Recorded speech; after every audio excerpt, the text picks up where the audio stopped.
এই যে তোমাদের এখানে আছি, এটা বাইরে খুব একটা জানাজানি না হয় ভালো।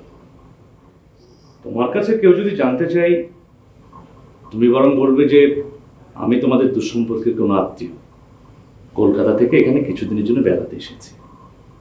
পারবে তো? কেন বলেন তো? সেটা তোমাকে আমি পরে ঘুরে বলবো। আপাতত তুমি এই কাজটাই করে যাও, ঠিক আছে? যাও।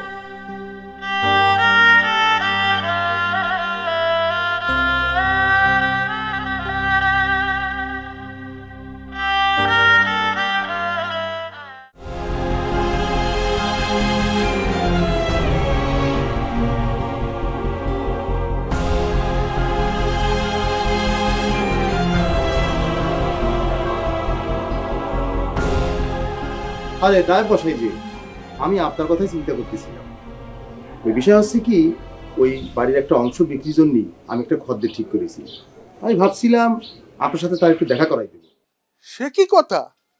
কর্তামাঝে জমি বিক্রি করার জন্য আরেকজনের সাথে কথা পাকা করে ফেলেছে?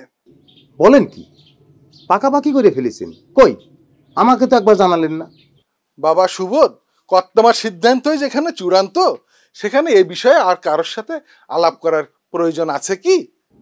না না, আমিও তো এই বাড়ির বড় ছেলে, তা কোনো সিদ্ধান্ত নেওয়ার আগে তো আমাকে একটু জানানোর দরকার আছে।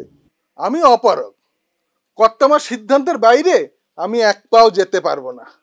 তাছাড়া তোমাকে সব কিছু জানাবার নিষেধ আছে।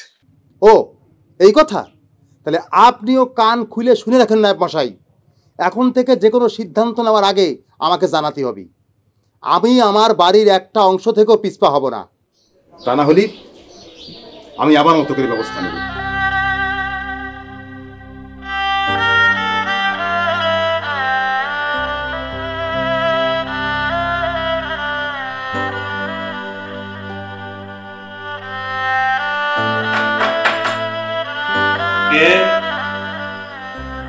আমি সাবিত্রীর বাবা।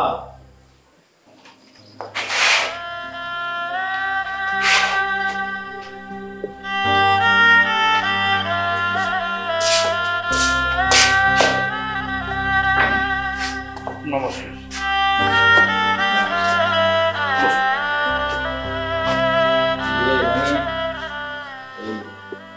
আমি আসলাম যে তোমার কোনো অসুবিধা হচ্ছে না তো বাবা? না না কাকা বাবু, আমি একদম ঠিক আছে, কোনো অসুবিধা হচ্ছে না।